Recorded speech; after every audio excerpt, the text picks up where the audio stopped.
Alors, Vasseur n'a pas encore écarté Giovinazzi pour 2022. Ah ouais, vraiment? Putain, après tout ce qu'il a montré pour l'instant, franchement, s'il le re-signe, je comprends pas, hein. En termes de performance pure, nous devons parler des qualifications et de la course, a déclaré Vasseur à Racer l'année dernière. Il a fait de très bonnes courses et a été le plus performant sur le premier tour, donc il se débrouille très bien. Vasseur note toutefois une amélioration en qualif chez son pilote, notamment lorsqu'il faut progresser entre deux phases de qualif. Cette saison, il a eu un peu de mal quand il devait progresser en qualif après la Q1.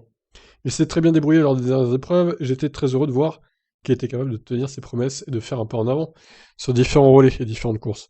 Il a progressé sur la Q1, la Q2, la Q2, de la Q1 à la Q2, pardon, et de la Q2 à la Q3. Il a été en mesure de tout mettre bout à bout. Bien sûr, maintenant l'objectif est de marquer des points, et les dernières courses ont été un peu difficiles.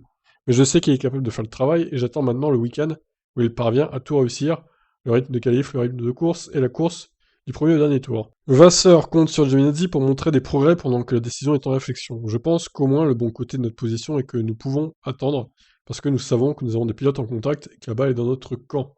Ah, excusez-moi, mais ça fait 4 ans qu'on attend des progrès de la part de Giovinazzi et ils viennent pas vite, hein, les progrès, hein. Il y a des pilotes qui ont eu moins de chance que lui, hein, quand même, hein.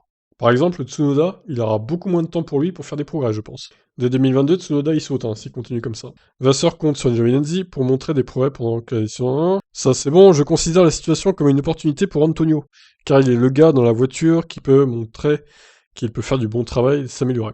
C'est beaucoup plus frustrant quand vous n'êtes pas dans la voiture et que vous devez attendre de voir si les autres font bien ou mal. Antonio a cette opportunité, il doit la saisir. Bon. Ah, je vous pose la question, du coup, à la place de Vasseur, qu'est-ce que vous faites? Est-ce que vous gardez Giovinazzi? Ou est-ce que vous prenez, je sais pas, Pourchaire, Zou, De Vries? Dites-moi dans les commentaires. Moi, perso, je dégage Giovinazzi, je prendrais peut-être Piastri quand même. Parce qu'il a l'air très très bon, hein, ce petit pilote-là. Je vous laisse réagir. Ciao.